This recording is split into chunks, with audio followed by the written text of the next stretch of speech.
Welcome back, everybody, to another Cats Coverage Basketball podcast. We're here back again, this time talking about a loss, first one of the season, at least for basketball terms. Cats started off 7-0 before they took the trip down to unranked Clemson. Finished the game with a loss 70-66. Went right down to the wire. First true battle. I mean, Duke was a battle. I guess I wouldn't say first true battle, but first road game atmosphere. You knew what you were going to get going to that, whether it be a real bad team or not. You got that home crowd. You put this game in Rep Arena. We won by 8-10 minimum, I think. I don't think you blow them out, but I think you win comfortably. And bless you, Michael. And despite them losing, I never felt, even though they did lose the final score, bless you again, Michael. I never felt like the game was out of control. Like I never thought we were going to lose. I just thought, okay, when are we going to get this thing get going? But Cats fall short by 4 on the road. Michael, you were there. Let's throw it to you real quickly. I know you saw the court storm. I saw your video. It looked like whatever player was in front of you, I think it might have been Amari Williams. It looked like you almost got trampled. Let's just go right into it. What was your environment like being on the court for the game? Because I saw you all over TV. Yeah, Amari was certainly not happy with the screaming fans bombarding his personal space. None of them were happy about it, obviously. But, man, it was awesome. It's actually the third court storming that I've covered in my time at Fox 56. The South Carolina game last season, and then the Notre Dame game a few years ago. You guys remember that, Ty and Oscar. I covered that game. Yeah. So, yeah, it's tough. Pope's first court storming. It's just part of the deal. We could talk more about it, but I don't love the whole, we're everyone's Super Bowl. Kentucky is everyone's Super Bowl. Like, yes, that's true, but like for them to keep saying it, and Pope said it, that was Cal's thing. Cal would say that a lot. It's like, I don't love Pope saying that. Pope and Pope's unproven. This team's unproven, and this program hasn't gotten out of the first weekend since 2019. Like, it's not like they just are fresh off a natty and it's like, yeah, we're this everyone's Super Bowl. Everyone's trying to knock us off. It's like, you guys have been kind of irrelevant in March for a number of years now. So I don't love that comment, but it's still true. So I have no problem with Clemson storming the court. Like, that's awesome. And that's what we love about college basketball. And, but I don't know. You guys can give me your thoughts on that in a sec. But, yeah, man, it was fun. It was an awesome atmosphere. The student section was great. They were lining up as early as 1 p.m. for a 9 p.m. start. That's dedication. And it was you wish it was a little warmer out in South Carolina. I wish it was. But it was actually pretty cold. It was about what it is here in Lex. And so they're standing out in freezing cold for hours, like 7 hours, because they opened the doors, I think, for students at 8. So awesome atmosphere, but they weren't rattled by the atmosphere. They're old guys. They're an old team. They were just missing shots. And I was telling you guys, teams that rely on the three ball just don't win championships. It's not how you win a national championship and win 6 games in the tournament. So they got to start finding other ways to score the basketball. They only made 7 threes. I think it was 7 for 27. So it's concerning, but yeah, it was a cool atmosphere. They got to get ready for it again this weekend because that Gonzaga game is basically going to be a road game, even though it's a neutral site in Seattle.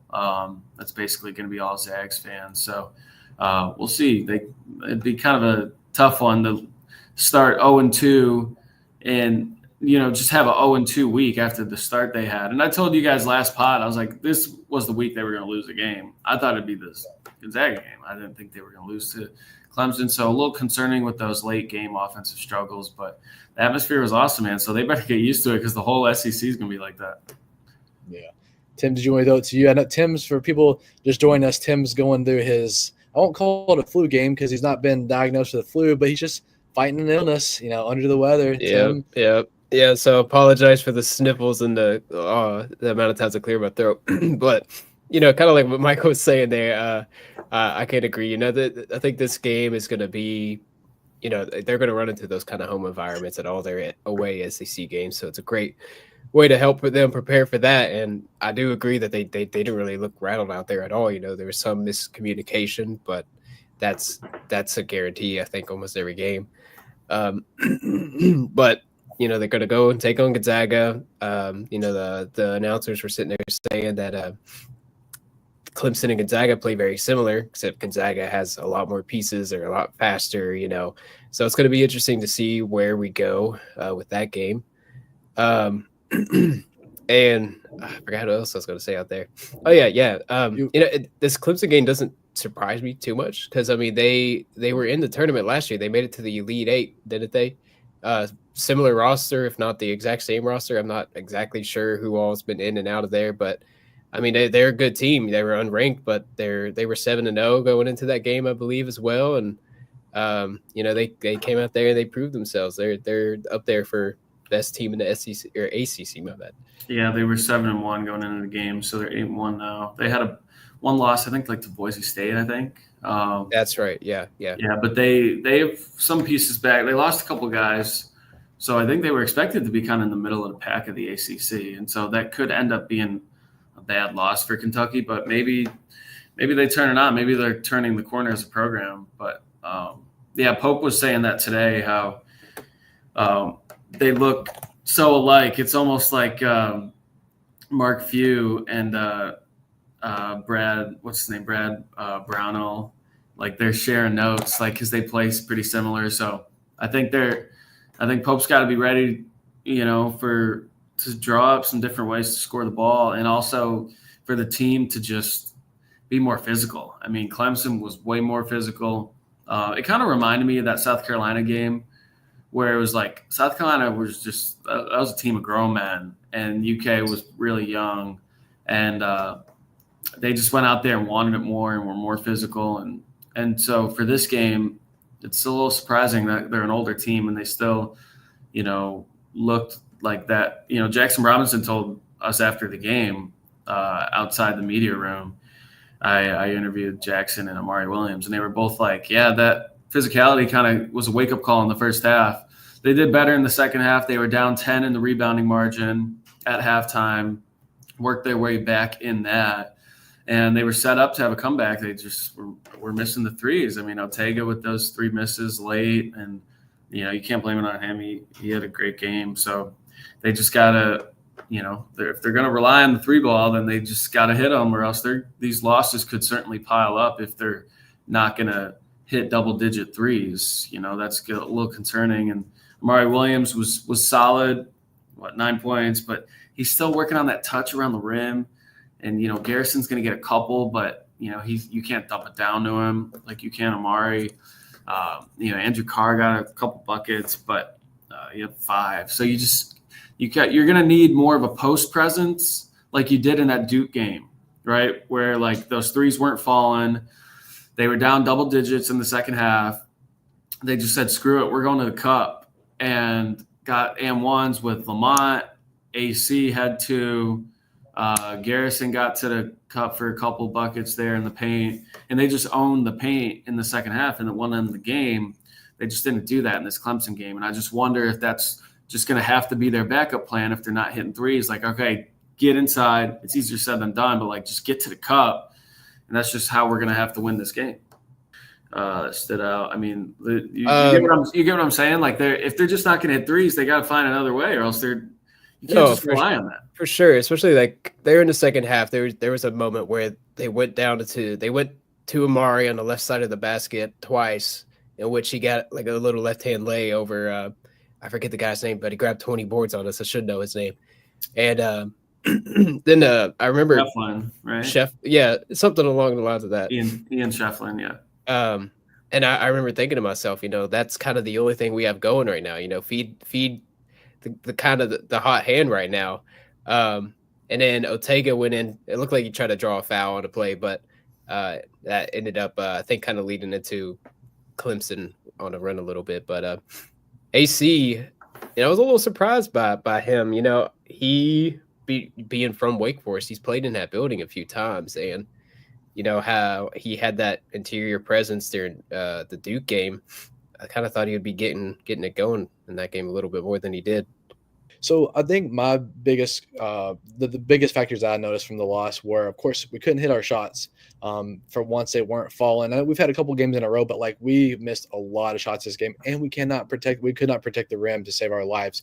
I was specifically watching Andrew Carr because I had a bet for him to score 10 points. Thought for sure he would have. You all saw how he was at Duke, and so I watched him the whole game and really noticed every single time that he got beat, giving up all those points at the rim. It really stamped it in for me that Andrew Carr is very, very bad at defense. We have very little to no rim protection outside of Amari Williams. And then, we missed our free throws. I think we had missed 5 or 7 free throws at halftime. We had missed nearly 10 for the game, maybe even more. We missed way too many. If you just hit your free throws, you win by like 4 or 5 points. You win. And with all that being said, I'm not sure how much got in here before I went out last time, but even though we lost, I never felt like the game was out of reach the whole time. I thought it was ours to lose. I felt comfortable the whole time. I wasn't really stressed until it got to the final minutes. I'm like, okay, just hit a shot or two and you take the lead. It was a close game. It wasn't like we were trailing 9 the entire game. To be honest with you, in the moment, those last 3 3-pointers that I think 2 Ortega and 1 by I guess Butler was the last one that went in. I didn't love those. I know that Butler was out of desperation. The game was over at that point. But, like, Ortega is a good three-point shooter, but I felt like we could have had something better drawn up. It was just 2 rushed threes. You got Kobe Bryant sitting on the bench. I just didn't like the last 2 minutes, to be honest with you. I've seen worse in the last 2 minutes of a Kentucky basketball game, but I didn't really like that. I felt like we could have done better. We let that one guy eat us alive at the rebound. He was averaging 11.6 coming into the game. He had 20. I think he had at halftime. He had already beat his average. He had like 13 at halftime. Yeah, Ian Shefflin. He was I saw a funny tweet. You guys probably saw it, where it's like they were like, "Why did these like 30-year-old or like 40-year-old looking dudes keep haunting Kentucky?" Like with Golke and what was the St. Peter's kid name and this guy. I mean, yeah, he's like he was just like that old school like YMCA pickup dude. That's just crafty, man. And he just like had buckets. There was one, he was backing down Amari and then he like spins baseline, right? And gets that bucket and one. Amari fouls him. I was like, dang, like he got that on Amari. So that dude was crafty for sure. A lot of the game too, I felt like we were just making mistakes. Like I felt like a lot of it was on us. Yes, Clemson was hitting really, really hard shots, but I felt like we just had 6 turnovers at halftime. We were dealing with foul trouble as well. Like that's another thing to factor in. Lamont Butler was phenomenal. That game truly set into my head like, okay, the Final Four game winner shot type of dog player that we thought he would be, that we've been told he would be all summer long. Okay, he's got that in him. I saw it there at Clemson. And you saw the drop-off when he was out in the second half. He had foul trouble. Andrew Carr and Amari Williams fought foul trouble in the first half as well. I think the thing that we had in the Duke game that we didn't have this game, which is very evident, is Andrew Carr went off against Duke in those final few minutes. All those and ones, being aggressive. He just couldn't make a shot, and it was 1 for 7 and just, I think, had the cold hand, knew it early on, and we didn't have that aggressive Andrew Carr that bailed us out of the Duke game at the end there. We had to rely on something else, and that something else just never revealed itself. Overall, I still think you play that team 10 times. I think we beat them 7 or 8 times. They won, of course, but maybe it's just being biased, but I still feel like we're the better team. It just wasn't that night. You some of that home crowd environment gives you a couple points, and they lost by 4. In reality, it was a 2-point game the whole time. You make a couple free throws, couple turnovers taken away. I mean, you win that. I'm making this up, but it's like a comfortable loss. Like it was ours to lose, and I felt we let it slip. If that makes sense, I don't necessarily feel like Clemson won it. Yeah, the free throw shooting is pretty bad. 60%, 61, 11 for 18. A few of those were missing the front end of one-on-ones, which they've been doing. Like you can't miss the front end of one-on-one. It should be 2 missed free throws statistically is what they should, but they don't do it that way. But that kills your free throw percentage even more. And Ace, I like Carr.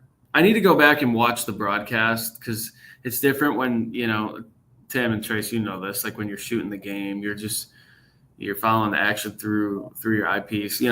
Working through the lens is different. You got to actually go back and watch it. And so I got to go back and watch it to look at that defense stuff you were talking about. But, I mean, they held them to 70. I mean, that's not horrible. It's just for the three-point shooting that you thought you had on this team, 66 points and 7 threes just isn't good enough. And I credit Aaron Gershon we were talking after the game. He was like, yeah, we marveled over all these guys as three-point shooters in the portal, but we didn't look as much at the other stats. And they collectively had a free throw percentage like right at 60. And then what do you see in this loss? You shoot 61% from the line. So like, if they're going to be a bad free throw shooting team all season, then that's a little scary too. Amari's missed some free throws at Rupp, against these cupcake non-conference teams. So, in tough SEC road games, if they're going to keep missing free throws like that, that's concerning, on top of missing, open threes that they're banking on making. This is their offense. And if you're not going to have a backup plan or nothing that you can reliably go to, it's a little scary for the offense. So you don't want to panic yet. It's just one game.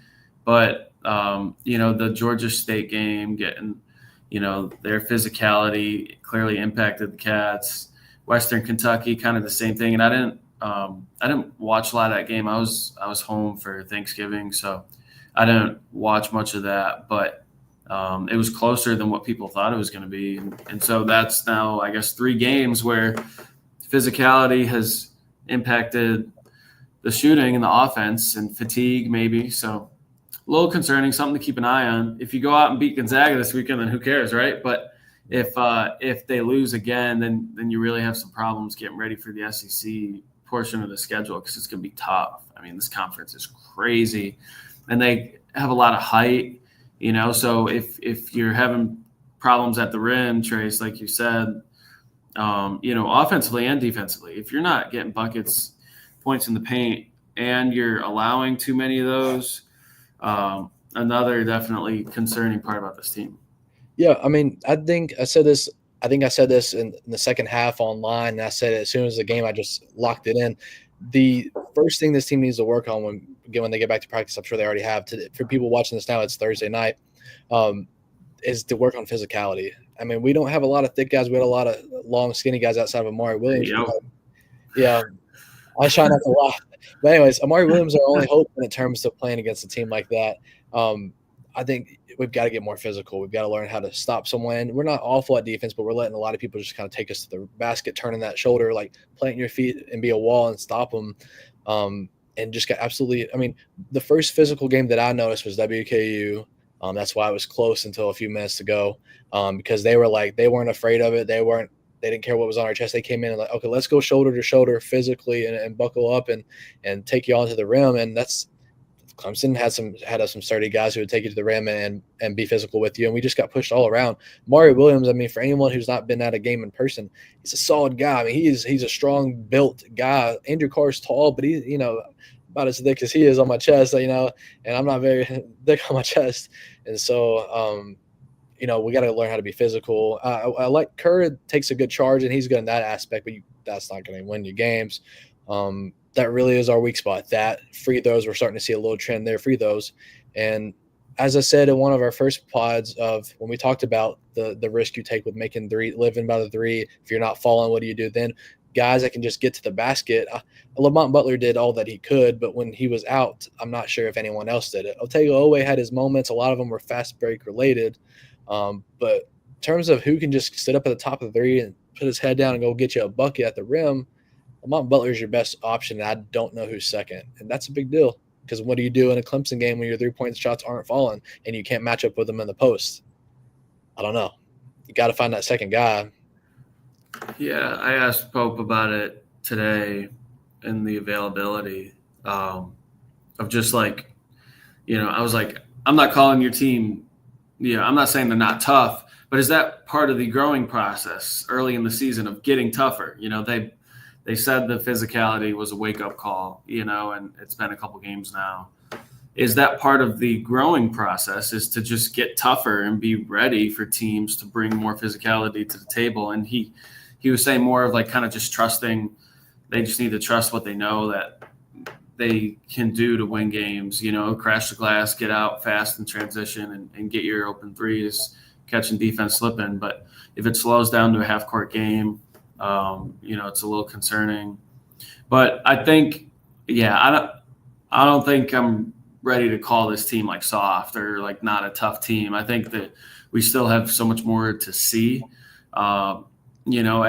At some point, I think it was 2 years ago, we were calling that team soft, like the second Oscar year. I think that was a struggle. Like Cason Wallace was he was a dog, perimeter defender, but outside of that, like the Saviers and the top end, that whole team was just, everyone was like, oh, they're nice guys. Like it's all just nice guys. They need to be tougher, and they didn't really get tougher. So I think this team certainly has it in them, and we'll just see if they can bring it to the table. But I mean, I would expect Gonzaga to just bring that physicality to the table like right away. I mean, immediately, and try to get some guys in foul trouble like they did with Lamont. Before he tweaked his ankle in that game, he was still hampered with that foul trouble.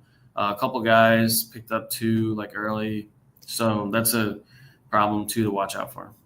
Yeah, and another thing, Michael, and Tim, I'll throw this back to you just a second. But Michael, another thing is, it's the beginning of December. Like every school has these. Number one, Kansas just lost last night. Duke had theirs against us a couple weeks ago when it was their probably second or third game of the season. Normally us in that position, you think the sky's falling.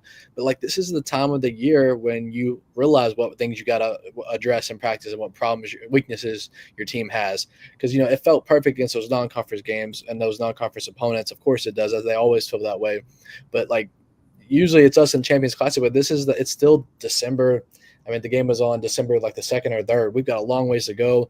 I also I like that we played the Clemson game before Gonzaga, because you're going to get the same exact scenario when you face Gonzaga Saturday night. And now you got kind of like a wake-up call, like, oh, gosh, we've got to address our physicality and what are our guys who can go get a bucket, our interior defense. Now we can go kind of a couple of days to plan for it and go try to test it against Gonzaga instead of – because if you had to pick between the two, I think we'd all pick let's beat Gonzaga over Clemson. And so, anyways, long story short, that brings me back to a quote that Mark Pope said after in his post-game press conference. He said, he told Tom Leach, he was like, we left so much on the table in terms of decisions that we've made on the floor. He also said, our ceiling is really high, but we've got a lot of work to do. I fully believe that. All those turnovers, I think we had 12 turnovers to our 11 assists. Normally our assists are triple the turnovers, maybe 4 times. It's real off there. If you just hit the simple free throws, you win the game. Even if you take away that Lamont Butler 3 at the end and Clemson's banked in 3 and a couple of random other shots they had, like you win this game comfortably if you just do the easy stuff and quit doing the things that hurt you, such as turnovers. And then his final quote where he was like, we've got the ceiling of this team is really high, but we've got a lot of work to do. I fully believe that. We could be really, really, really good. We've just got to take care of those weaknesses right now. And again, it's December the 5th right now. It's early. This is the time I'm glad things aren't going smooth. And then middle of January, you finally get tested and like, what do we do now? March is in a month and a half. We got a long season, man. And I hate that we lost, but I don't think anybody predicted Kentucky and Mark Pope to go 40-0. So this is going to happen at some point. It's okay. I mean, I'd rather them win it, obviously, but now we know what we need to work on. So we go take on Gonzaga. They take on Ohio State. I don't know how good Ohio State's going to be, but you're getting towards conference play and you're getting to bigger name opponents, and now it's time to fix what your weaknesses are. Yeah, just adding on to the Ohio State thing. I can't remember who they played this past weekend, but man, they look rough. Yeah, they looked pretty rough.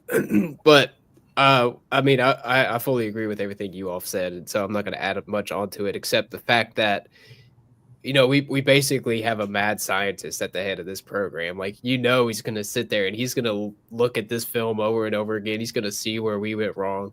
And, I have full confidence that he's going to look at what went wrong in that game and address these type of things in their practice. So whether, we'll see an improvement in those areas immediately, I highly doubt it. But, I think Pope's really good about finding those weaknesses and working on those. So I'll be excited to see, where this team stands, 4 games from now, see what kind of improvements they may have made. See, under this coaching staff, like I can only speak for myself, but don't you all, let me know if you don't, but don't you all feel like our coaching staff is going to go back and address and make adjustments. Like I don't know if I felt that way under the last few coaching staff or the last coaching staff last few years. It's like we saw problems linger year after year after year. I have full confidence this coaching staff's going to go in and we'll see something different against Gonzaga. Who knows if we fix it, but there'll be some effort there to fix our weaknesses. I'm fully confident in that. Yeah, I mean, Jack Golke said it himself in an interview saying that there wasn't any adjustments made on him in that tournament game. So, I'm in full agreement with you there. Yeah, for sure. So let me just kind of state the obvious, but still, it's a really important point. Like Jackson Robinson just has to be better. I get Ortega is your best player, but Jackson needs to be your best player because he probably is, but he's not playing like it. And he didn't in that Duke game. And then he hits like a couple early shots against Clemson. And I'm like, oh, okay. Like he's here, right? And he had that 3 like at the beginning of the game. And then it was either a long 2 or another 3. Like a few minutes later there in that first half, I was like, all right, feed this guy the ball. Like at the end of the day, if you're not hitting threes, and if you need some guy to get you a bucket, like Jackson is going to have to be that guy because Ortega's strong. He's built, he could get to the rim, but maybe a little erratic finishing at the rim. Jackson can be crafty. He's skinny, but, he could draw fouls. He's talented. He can put the biscuit in the basket. He just has to be better at it, and I think they need to feed him a little bit more. I mean, he was 2 for 7 from 3, 5 for 13. Like, I just feel like he should be shooting the most shots. Yeah. Every game. Him and Ortega had the same 5 for 13, but Ortega had 17, so he got to the line more. But I think Jackson. Like if you lose this Gonzaga game and Jackson does not play well, then you really can see what's going on here. Like Jackson is that guy. You got Lamont, you got Ortega, and you got Amari. Like those are your core 3 that are going to play a ton of minutes, and those are your best players. I would even throw Butler in there. Butler too. I would even throw Lamont Butler in there. Yeah, I said Lamont, Butler, Ortega away. Amari Williams. Like those are your 3 best, and Jackson Robinson has to be your 4th. If you're not, like Kobe Bryant hasn't been what we thought he was going to be. And Pope talked about it today. He does some good things defensively and great locker room guy. That's great, but he's not. I mean, you can't rely on that guy. He just hasn't scored as much as what you thought. I mean, he's still shooting good, but he only got 1 3 against Clemson, 17 minutes. Like. Clearly, he's a role player, unless that develops later in the season. Him, Kirk Reza off the bench, 0 for 4. Garrison is raw, still working on it. Andrew Carr, we talked about it.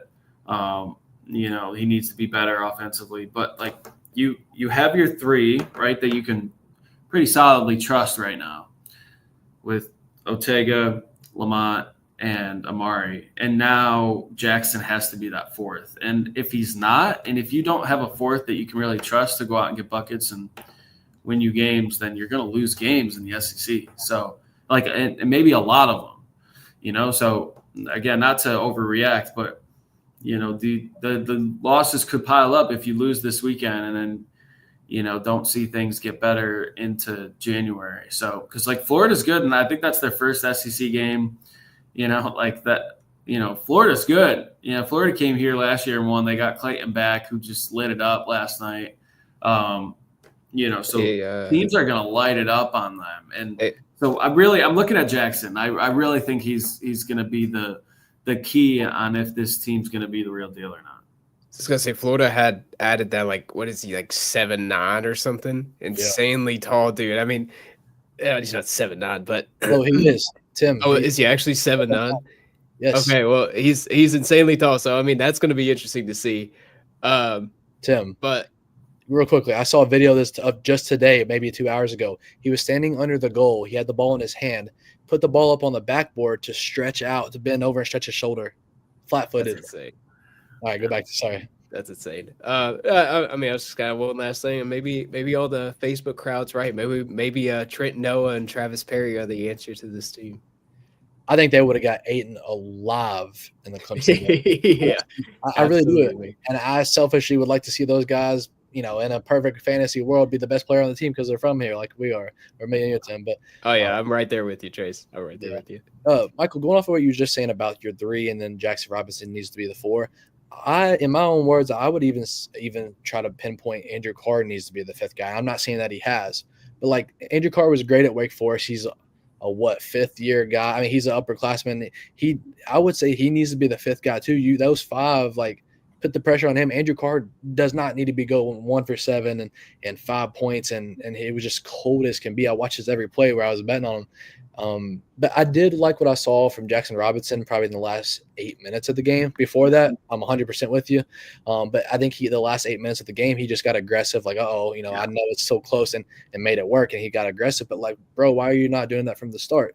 You came here and was the first guy with Mark Pope, and Colin Chandler was the first commit. But like, you've got to be the leader. You're the one that blends all these other guys with Pope and leads the way. Yeah, he hit the couple early shots, like I was saying, and then he disappeared for the whole rest of the half. I was like, why? Like, where'd he go? Like, and he does that. He just kind of disappears a little bit in the games. It's like, where'd Jackson go? Because he's so talented and he's so crafty. They said he was going to be, 2nd-round pick, but decided to come back, 6th man of the year in the Big 12, like everything we heard in the offseason. And we've seen it a couple times at Rupp. Like, he's the real deal. He can score the damn basketball. He doesn't show up in the Duke game, but it's like, okay, it's fine. It's early.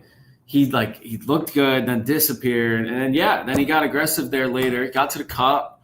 He should have had an and one on that one like crazy layup that he got like falling down, going to his right. It was really nice layup. So I think he should, if he could score like, more than 12, he's got to get closer to 20, and then you're winning these games. Cause I think he's the real deal. Like, you kind of know what you're getting with Lamont, Ortega, and Amari. Like, those guys are great. And then the rest are just wild cards. And Andrew Carr is just a wild card. We kind of know his ceiling, like that Duke performance was fantastic. And that'd be great if you could get that more often, but that's kind of his ceiling. But Jackson's ceiling is like up here, right? I mean, he could score at all 3 levels. He needs to be your difference maker for sure. I just wonder if, going off what you're saying, I just wonder if Jackson Robinson's not aggressive enough. Like, I feel like he's not like, I'm going to go out and get mine. When he can go do that, I just don't know if he's like going to force it. And he needs to be. You can't be. We've seen that with quarterbacks at Kentucky over the last few years. Passive. You got to own the locker room. You can't have a passive leader. You got to have to go out there and puts his foot down, takes a jump and takes the lead and controls the everything. And that's what you need from Jackson Robinson. I do want to say really was impressed with what we saw from Lamont Butler. We were told he had that in him, but we hadn't seen it yet. And he would have been even more if he wasn't dealing a tweaked injury on his ankle. I don't know if you said you didn't see the broadcast, but when they went back into the review, everybody watching that's had that same ankle. You go up on a layup and just land on the side of your foot and just numb for a couple of seconds, and now it's probably like the size of a baseball today. But it's not broke. He'll be back in 2 weeks or whatever, whenever they bring him back. But like, as soon as he did that, I was like, oh, I can feel that right inside of me. I've been there before. But I really liked what I saw from him. But then when Kerr came in, Kerr Kriisa after that, I feel like Kerr's going to belong in a lot of games, but I don't feel like he belonged in that game at all. It's in terms of offensively. Yeah, I like Kerr. I like how fiery he is. He's like pissing off the opposing players, and he's a guy that like you're happy if he's on your team, but you hate him if he's not on your team, and he's kind of that guy. But yeah, Lamont's the real deal. I mean, 19 minutes. I'm surprised. Didn't feel like he played that little, but he had that foul trouble in the first half, so he had to sit. Picked up his third, had to sit. But once he tweaked his ankle, he didn't sit for more than a minute, and then after that media timeout, he came back in the game. 6 for 9, hit a couple threes, 5 assists, like 16 points. Dude's the real deal. So you can't have him getting in foul trouble. But yeah, I like him a lot, and they talked about it at the presser today. Like someone asked them about Lamont, and how he like. Before this season and previously in his college career, he'd been like a mid-40s% from 2.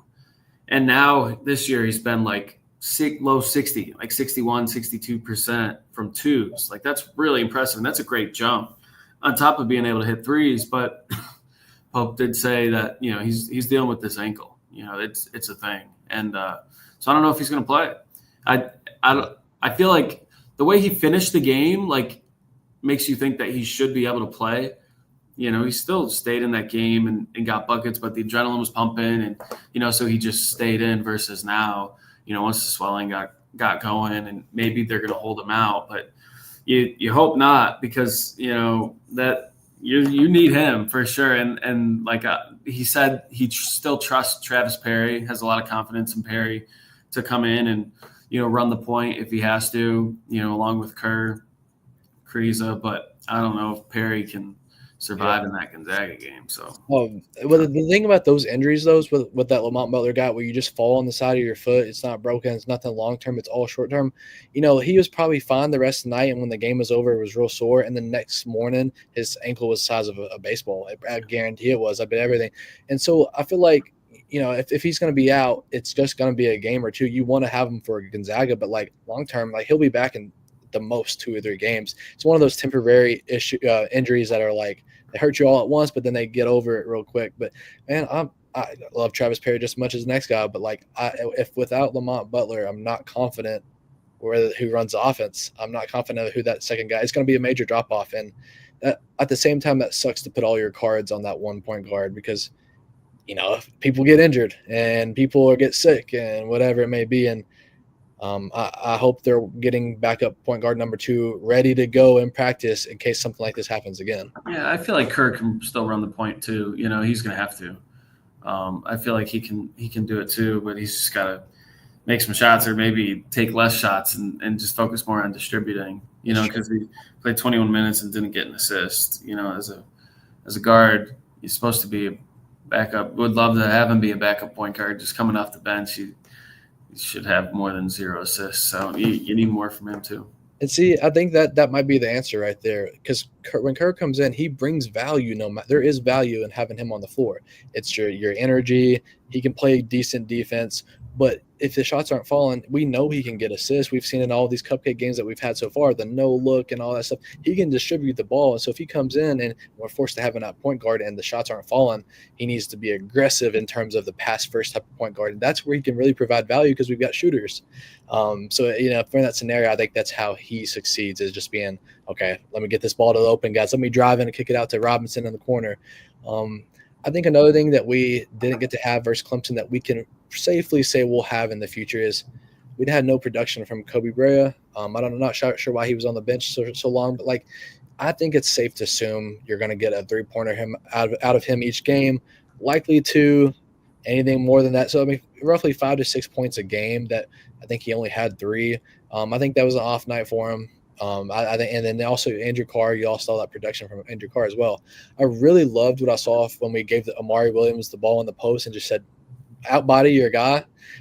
That's going to get you 10, 12 points a game, and I hope they don't ever lose sight of that, because Amari Williams is a threat. He was on that guy all over the place.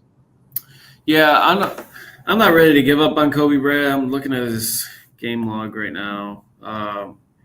18 against Wright State, 20 against Bucknell, and then 8 against Duke. And you wanted more from him. He was 3 for 5, 2 for 4 from 3. He hit a nice 3 in the second half. But then, Lipscomb, 22 against Jackson State. That's great. But those are cupcakes. And then 9 for Western Kentucky, 10 for Georgia State, and then just 3. So, that's a little concerning. 3 for 7 from 3 against Western, 2 for 7 against Georgia State from 3. So that's a little concerning there too. He's your shooter, so he's got to shoot and he's got to make them. What is he on the year? He's that type of guy. If you just get him to make his first 3-pointer, it's over. He's probably it's gonna be a good game for him. If he misses that first one, he's probably gonna miss the first 3. He's one of those heat check type of guys and nothing else. He's still 60% from 3 on the year, so. I'm not ready to give up on him, but I guess he'll just kind of be the heat check guy off the bench. And, if you get a big game from him, then that's great. And you're probably going to win, but you can't rely on that. So you got to have other ways to win games. I don't know. We're going to learn a lot this weekend. I think I hope Lamont plays, just because that'd just be kind of a bummer. And they're probably going to lose the game if he doesn't play. I mean, unless you get Kobe or Jackson or someone to explode, and Kerr's good off the bench, and you get AC stepping up. So if he doesn't play, that'll be a tough blow for their chances out in Seattle. Yeah. Tim, did you want to go next? Anything? No, I don't have too much to add on to that. There's one kind of thought I had about Kerr. I mean, he was up there with Kobe Bryant on his percentage on 3-pointer like last season. I mean, he's up there for 3-pointers made in his career with Kobe Bryant. So, we know he can hit those shots. He's 0-4 for that game, though. And I mean, I want to say there was at least one shot that he took. I was like, what the hell is that? 42% last year from 3. Okay, crazy. Yeah. So I mean, he's a shooter. And he's proven that before. So I think that was also just a game in which it wasn't his. And going forward, hopefully he can find his groove and get things going. And I am in agreement that if he, those shots aren't falling or whatever, then he should become, that pass first type of guy, because we know that's there. But I'd say not to fully give up on his offense just yet. Yeah, I definitely think we should take this Clemson game and the Duke game and find a happy middle between, because let's not overreact to the Clemson game because this is our first gut punch. But there's a lot of things that went great down that stretch at Duke, and I think if you find two opposites, such as that first thing that comes to my head is the Andrew Carr situation. Cold as can be at Clemson, went off, had a game of the year so far at Duke. Somewhere in that middle, I think, is more realistic of what these people are going to be. Jackson Robinson had 1 point against Duke, and he finished with 12 at Clemson. Still, that one I would say he still needs to be a little bit better. His middle is still not where he should be at for Jackson Robinson, but he's an outlier. But I'm another guy that has really impressed me so far that I don't think I expected. Well, I know I didn't expect to be this way. Was Otega Owe. I mean, that's one guy that's improved his draft stock so far. Phenomenal. He's arguably. Hold on. Somebody want to say this word for me? Arguably. Has been Kentucky's best player this season. I mean, he scored 17 last night, scored double digits in every game this season. He's been the best player. But I'm serious. I feel like Jackson should be the best player, and this team's probably at its best when Jackson's the best player, because he could go out there and get you 30. I mean, I think he has that in him. I mean, who else is really going to get 30? Like Otega maybe could have a 30-point game, just absolutely cook, and Amari could have like a 24, 26-point game, maybe, just dominating in the paint, shooting a bunch of free throws. But other than that, no one's – maybe Lamont gets a mid-20s, on his best night. But like Jackson on his best night could give you 30 probably, with his – hand behind his back. Like that, I feel like that dude can still just like score in his sleep. So I feel like he's the guy to unlock for sure. That this team will be a second weekend team if you have all 4 of those guys clicking. But if Jackson's not, a little scary. He's a guy that should be he should flirt with 20 every game, really. Like I think he has it in him, and the offense should be feeding him more to let him get close to that.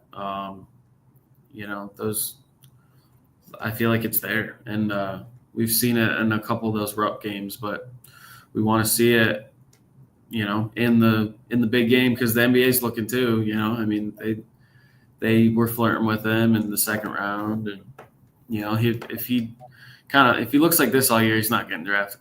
So, he needs to be more assertive, like you said, Trace, and just – offense has got to find him. Just run some more plays for him and let him get 17, 18 shots up, because then he'll flirt and he'll be in the 20s and maybe more. I also feel like we have early on, but these last handful of games, I guess I maybe am overreacting. Let's just talk Clemson game. I don't think we're getting our deadly 3-pointer shooters enough open looks. Like I'm not sure off the top of my head how many shots Kobe Bryant got, but like he should have 5 shots minimum. I feel like those guys are so deadly at the 3-pointer. He only had 3. I mean, even if he misses even if 2 of them, even if I want him to shoot. I want him to have a minimum of 5 every game, because you're going to make 2 or 3. I think we have such high-level 3-point shooters that we should be running specific plays off picks just for them to shoot it. If someone's in your face blocking you, shoot it still. We'll take that risk, because if you're gonna be known as a 3-point shooter, you've got to force them up. And he keeps saying they want to shoot maybe 35 a game. I think they got 27. Now, still not where they're wanting to do, but every player wants to shoot a 3. Why are we not just shooting a million of them? And if you shoot 5 more and you make 1, well, we lost by 4. You make 2 more, you win by 2, just by 2 more 3-pointers. Yeah, Ansley was 1 for 4, 0 for 2 from 3. Kerr going 0 for 4 from 3 can't happen. Yeah. Ortega 1 for 5 from 3. Carr 1 for 3 from 3. Jackson 2 for 7 from 3. So yeah, nobody's at 50% besides Lamont with 2 threes, 2 for 4, and then Kobe at 1 for 2. So yeah, nobody's at 50% or better from 3. It's the way this team's constructed, you're just going to lose games that way, and it's a worry for March, man, because we talked about it. March is March, man. March Madness. You see that logo in the middle of the court. It's just different. You go to your host site, the neutral site, whatever city it is, and you're just there, man. It's March Madness. So you're seeing all the signs all up on the walls, all over the building, in town, outside. The March Madness outside pavilion, outside the arena for fans to take pictures at. You see it on the bus driving in. You see it right there in the middle of the court. It's like, whoa, this is March Madness. This is what we've been watching since we were a kid. And none of these guys, besides Lamont, really have showed up in that moment. So, when you say March Madness, it's sadly, it gives me more of stress than any enjoyment because of what I'm trying to, it's a turn the page type of deal, but you got a lot of excitement out of there, and I didn't get any of that because it's been bad. So and those players know it too, man. Once they get there, they're gonna hear the buzz again. Right now it's all love, as it should be, right? They've been winning games. You lose one here, okay. You lose this one this weekend, and you're like 0-2 this week. Then you crash back down in the poll, and you'd think they don't care about the poll, but they do. They kind of care about that ranking, and then they'll crash, and they'll lose some SEC games, and then it's like, oh man, we got a program to carry on our shoulders. This program hasn't gotten, that hasn't done nothing in March, and we got to get Mark Pope his first NCAA tournament win, and all of us are, most of us are seniors. This is it for us, man. This is our last game, and then the pressure gets cooking, and then you have that 5-12. Maybe are they a 5 seed? Hopefully more, but either way, man, doesn't matter what seed it is. It could be a 2-15, and that pressure gets to you. And it's March, and then that other team with the higher double-digit seed, they're playing with nothing to lose. They're just out there playing ball, and that was Clemson on Tuesday, man. They played with nothing to lose. They played, and they were just playing hard. They had no pressure. That crowd was amazing. And they just went out there and they wanted it more, and they were more physical. And that's a March Madness game. When you're facing a double-digit seed, you're on upset alert, and then you get tight, and it's like, man. So, and I'm not saying that this team's, gonna fall and crumble under that pressure, but that pressure's there. So, it doesn't matter what happens before then, right? They just got to show up in that moment. But you'd like to see them have more consistency and have more things that they can rely on instead of just threes. And if you're not hitting 10 threes, then you might lose. It's like, wow, well, 10 threes is a lot. You're going to hit 10 threes every game. It's not easy. And they're not going to do that in the SEC and in March. It's hard to hit 10 threes. I'd be curious. We should go, and I might do this after the pod. I might go back through all the NCAA tournament games last season and see how many of them did the winner make 10 threes, or just did anyone make 10 threes in the game? Jack Goldke hit 10 threes himself, right? I think, or was it 7? I think 10. Yeah, he did it. He had 10. Yeah. But how many teams, maybe 10 isn't enough, maybe 12, but I feel like 10. What percentage of teams in the tournament last year made 10 threes?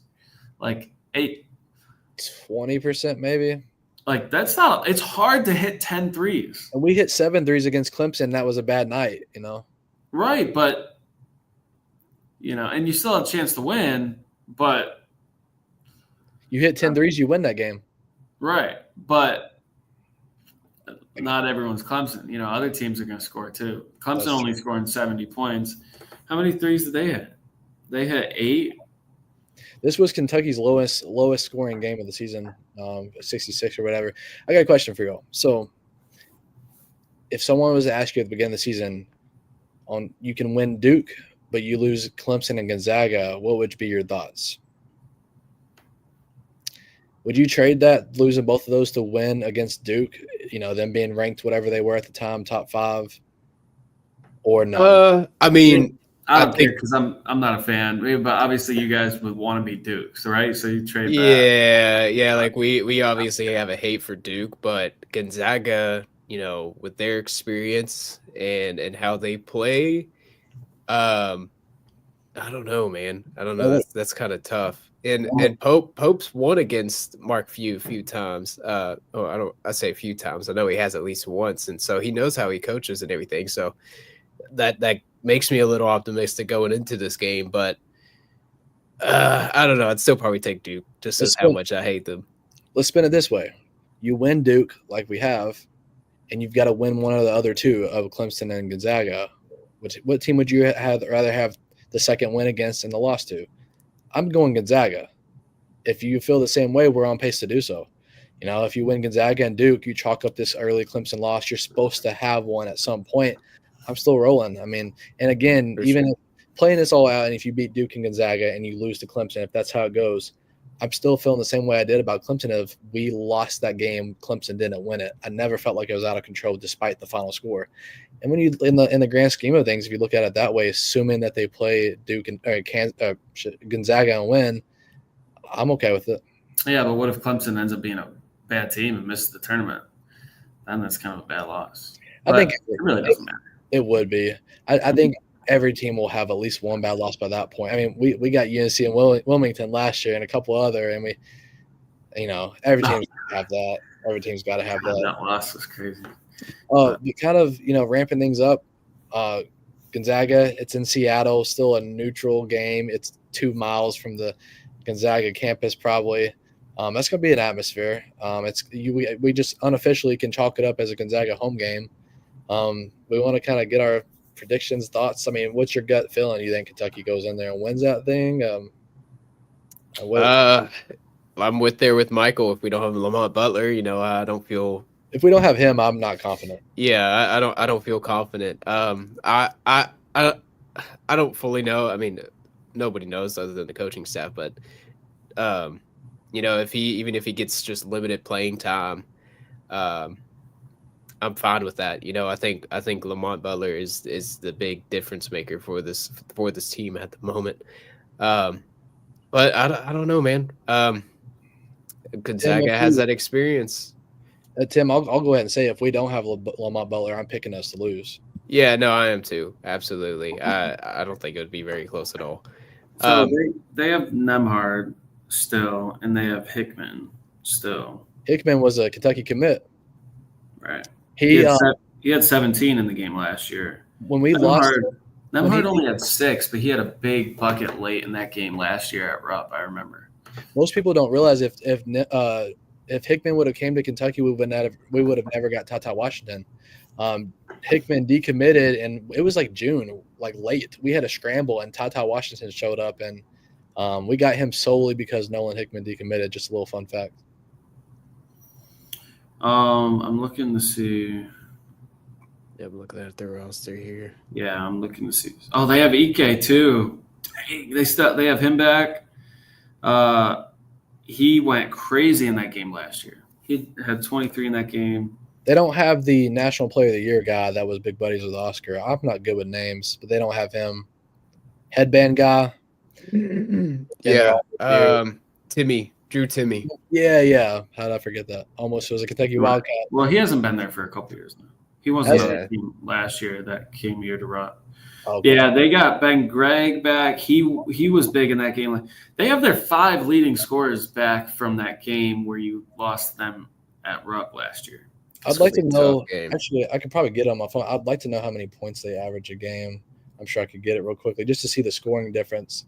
Because hopefully you go in there and outshoot them. But yeah, and I mean the thing is too is Mark Few. Like I mean it it's kind of like what I was saying. I was saying I was confident about Pope going into this game because he's played against Mark Few before, but obviously Mark Few's played against Mark Pope as well, so he knows how Mark Pope plays. And yeah, I mean Gonzaga has the better team, so it's going to be hard to see. It's going to be hard to say what the outcome's going to be like.